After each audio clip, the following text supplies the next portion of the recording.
41편 1절부터 13절까지. 가난한 자를 보살피는 자에게 복이 있으며 재앙의 날에 여호와께서 그를 건지시리로다.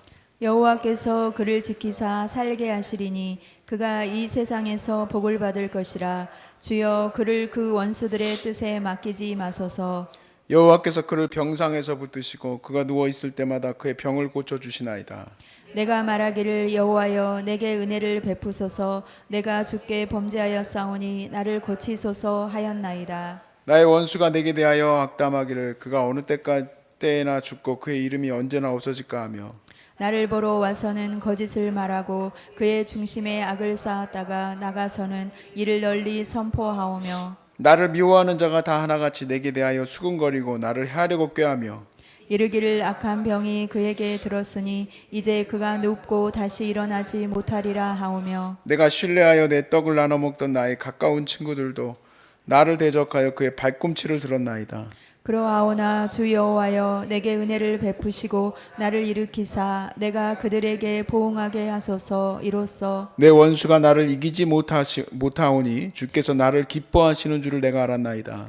주께서 나를 온전한 중에 붙드시고 영원히 주 앞에 세우시나이다. 다 함께 이스라엘의 하나님 여호와를 영원부터 영원까지 송축할지로다. 아멘. 아멘. 아멘. 아멘을 두 번이나 하셨네요. 오늘 시인이 이렇게 고백하죠. 열심히 가난한 자를 도운 자들을 하나님께서 병 고쳐 주실 것이다. 병이 든 게 물론 어떤 사람은 성경에서 보니까 하나님이 저주하여서 병이 든 사람도 있습니다. 또 우리끼리 고백하는 것은 우리가 교만하여 하나님이 낮추시려고 병을 주신다 이런 말하는 사람도 있습니다. 뭐 다 맞는 말이지만 저는 또 한 가지 중요한 얘기를 말씀드리고 싶은 것은 병은 누구나 걸릴 수 있는 겁니다. 그래서 스스로 너무 낙심하지 마시고 또 너무 하나님에 대해서 그 원망의 마음이나 두려움의 마음을 갖지 마십시오. 병은 누구나 걸릴 수 있어요. 내가 아무리 예수님을 잘 믿고 또 가난한 사람을 돕고 열심히 기도를 했었어도 더러운 거 주워 먹으면 바이러스에 감염되듯이 그냥 우리는 그렇게 걸릴 수밖에 없는 거예요. 현대에 사는 사람들은 암에 걸릴 수 있는 확률이 너무너무 높죠. 왜냐하면 발암 물질이 우리가 사는 곳에는 너무 많기 때문에 그래요. 오늘 아침에 예전에 사다 놨던 흑임자 죽이 하나 있었어요. 그래서 아침에 밥을 먹으러 안 내려왔어요. 그거 먹으려고. 그런데 흑임자 죽을 물에다 끓여놓고 설교 준비하다가 태워 먹었어. 그래가지고 그 흑임자 죽 그 들어있는 그 저기 있잖아요. 플라스틱. 그래도 꼴에 절대로 전자레인지에다 먹으면 안 한다고 나는 그 끓여 먹겠다고 끓였다가 그 플라스틱이 녹았어. 옛날 같으면 먹었어요. 뭐 이렇게 옆에 조금 녹았는데 뭐 다 녹았다는 얘기가 아니에요. 옆에 조금 녹았어요. 그거 뜯어내고 먹으면 되지. 근데 여러분과 함께 하다 보니까 절대 안 먹어요. 그거 먹으면 안 될 것 같아. 나 그 냄비도 버릴 거야. 이렇게 긁어내는데 안 긁어져. 그냥 지내는 것 자체가 다 발암 물질이에요. 암을 유발하는 물질들. 여성암에 걸리는 이유 뭐 여러 가지가 있겠지만 중요한 또 이유 중에 하나로 말하는 것이 가임기가 너무 짧아서.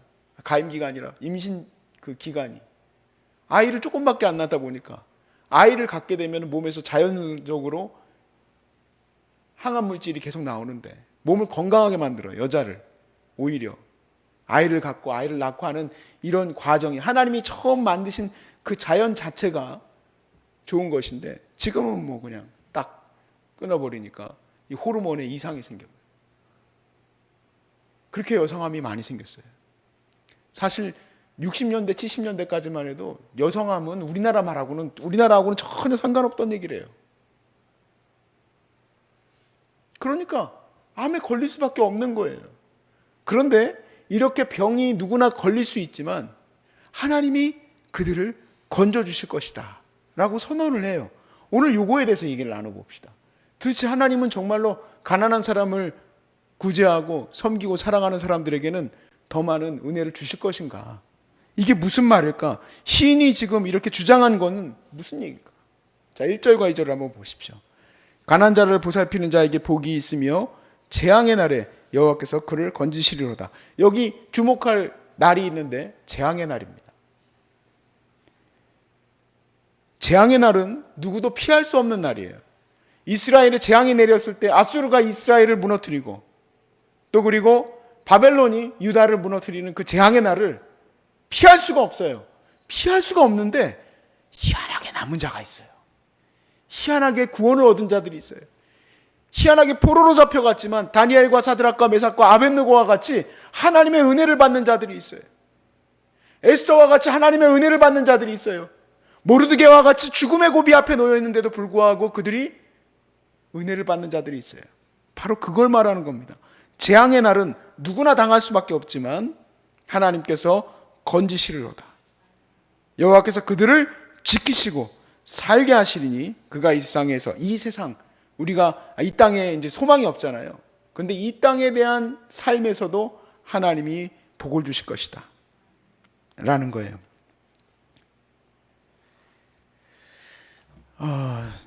우리가 가난한 사람을 살피고 또 그들을 돕는 것은요, 예수 믿는 사람이라면 당연히 할 일이죠.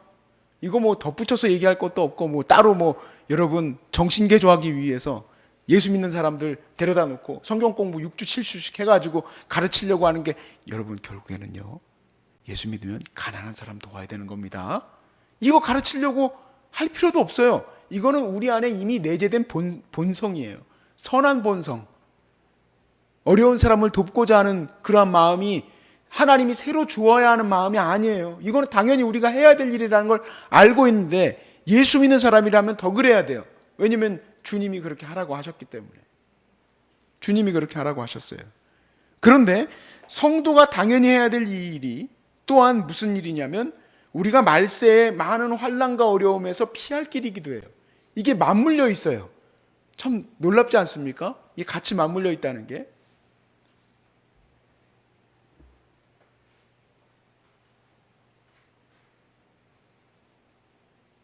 우리가 오해하지 마셔야 될 게 있습니다. 맞물려 있다고 해서 그래, 그러면 가난하고 어려운 사람들 열심히 도우면 무조건 나는 하나님께 뭔가 보증금을 받듯이 나는 무조건 잘 도움을 받겠지. 그건 아닙니다. 내 어떤 공적이 되어서 내 어떤 선행의 덕행이 하나님께 뭔가 좀 더 올려져서 그래서 당연히 하나님이 날 구원하신다는 얘기는 아니에요. 하나님이 우리를 병에서 고치시고 우리를 어려움에서 건지시는 것은 그냥 전적인 하나님의 은혜예요. 하나님의 은혜. 여러분, 생명을 인간이 어떻게 1분이라도 늘릴 수 있을까요? 못 늘려요. 얼마 전에 어떤 분이 돌아가셨는데 제가 속으로 그랬어요. 이분이 벌써 돌아갈 분이 아닌데 왜 벌써 돌아가셨지? 아직은 더 생존하시며 그래도 주신 이 육체를 가지고 하나님께 예배해야 되는데 왜 벌써 내려가실 생각을 했어요? 하나님이 수명을 정하셨지만 우리는 또 그렇게 생각해요. 과학이 발달했으니까 지금은 다른 때보다도 더 오래 살 것이다. 물론 그것도 하나님의 다 섭리 아래 있다라는 생각이 들었어요. 하나님이 정하시면 아무리 과학이 발달하고 뭐해도 그냥 그 즉시로 데려가시더라고. 그런데 하나님이 정하셔서 그를 낳기를 원하시면 그는 낳아요. 히스기야에게 하나님이 15년을 연장해 주셨어요. 우리의 생명은 하나님께서 정하신 것이지만 하나님이 은혜를 주시면 늘어나기도 하지요. 그러나 정해진 거예요, 정해진 거. 그러니까 하나님의 은혜가 필요한 거예요. 여기에 이 소중한 사람들의 가장 많이 필요한 것은 하나님의 은혜예요. 하나님이 선물로 주신다 이 얘기예요. 내가 뭘 했기 때문에 주시는 게 아니라는 것을 꼭 전제로 갖고 있어야 돼요. 그것이 우리의 살아갈 길이고 그걸로 인하여 우리가 고난과 어려움의 길에서 생존할 수 있는 은혜를 얻게 될 길이기는 하지만 그것이 무조건 하나님으로부터 나한테 이 응답을 주셔야 된다라는 그러한 것은 없어요. 하나님의 은혜로 주시는 거예요. 그래서 3절에서 4절 말씀에 이렇게 고백해요.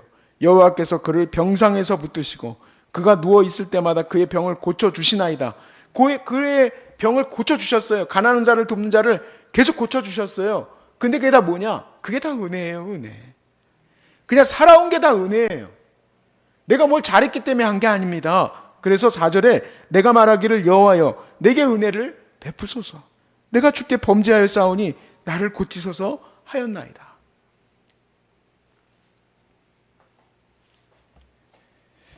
제가 오늘 여기에서 이제 설교를 열심히 하고 있습니다.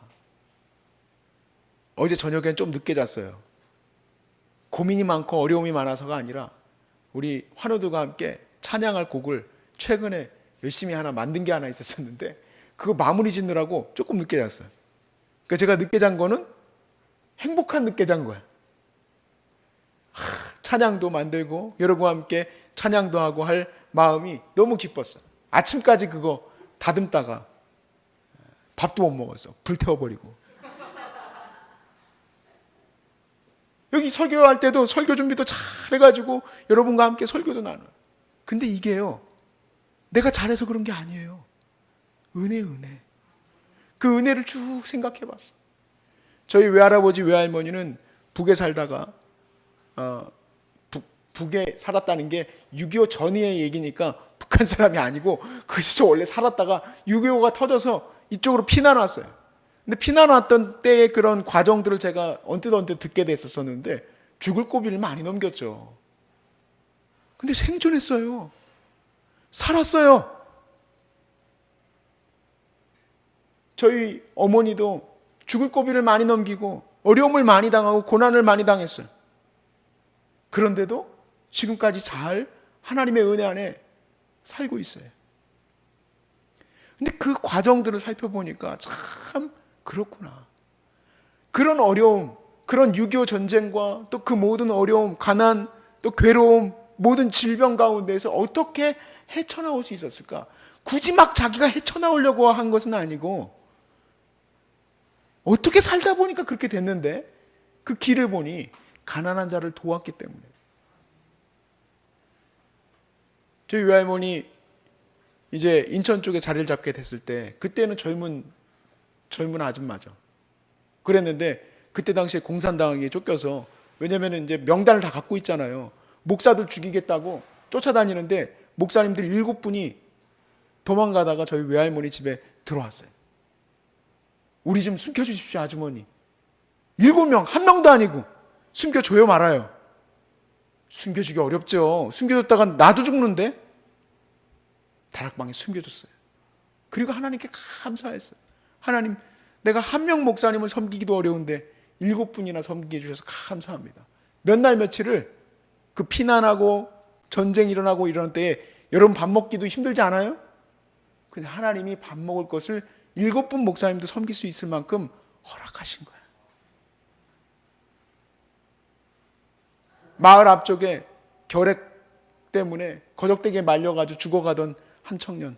그때 당시에는 그랬대요. 나는 잘 모르겠어요. 지금 뭐 나름대로 우리나라 잘 살 때 살았던 세대니까. 근데 그때는 결핵 걸려가지고 폐병 걸려서 죽어가고 있으면은 거적대기에 말하다가 죽였대요, 그냥. 마을 밖에다가. 그런데 저거는 잘 먹으면 산다고 그 어려운 때에 자식들 주는 것도 아니고 소고기 계속 끓여다가 먹였더니 살았어. 그 청년이 우리 첫째 이모하고 결혼했잖아요.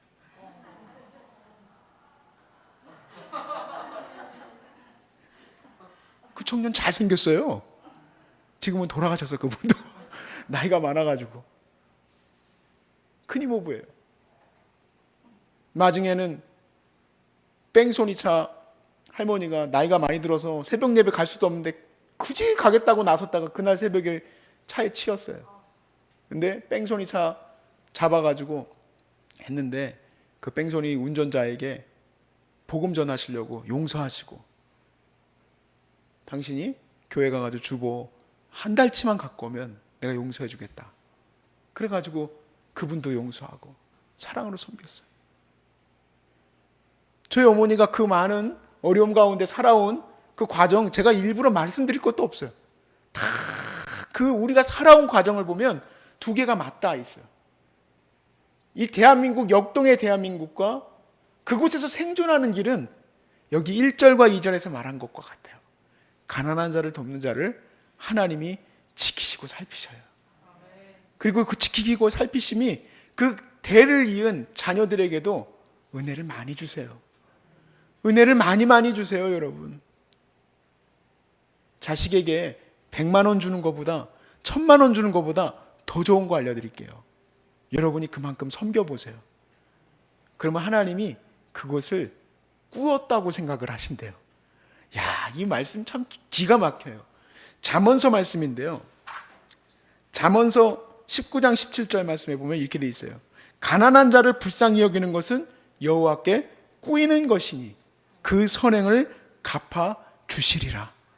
하나님께서 여러분에게 주신 이 삶을 통해서 하나님이 빚지게 되는 거예요. 아, 이건 말도 안 되는 얘기죠. 어떻게 이런 일이 있을 수 있겠어요. 그런데 하나님이 하실 일이기 때문에 그래요.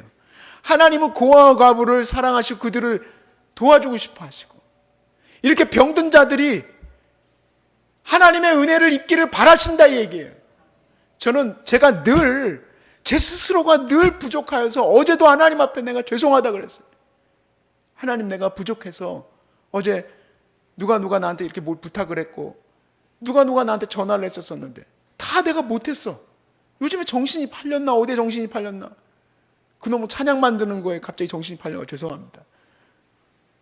그래서 그랬나? 그냥 마음이 갑자기 왜 그걸 이해를 못했지? 어제 전화가 한 통이 왔는데 화가 나셨어, 이분이. 이유가 왜 그러냐면, 왜 이렇게 전화를 안 받니?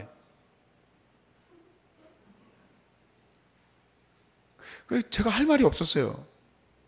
나도 화낼 수는 없잖아요. 왜 전화를 안 받아요? 왜 사람이 전화를 못 받을 수도 있지요.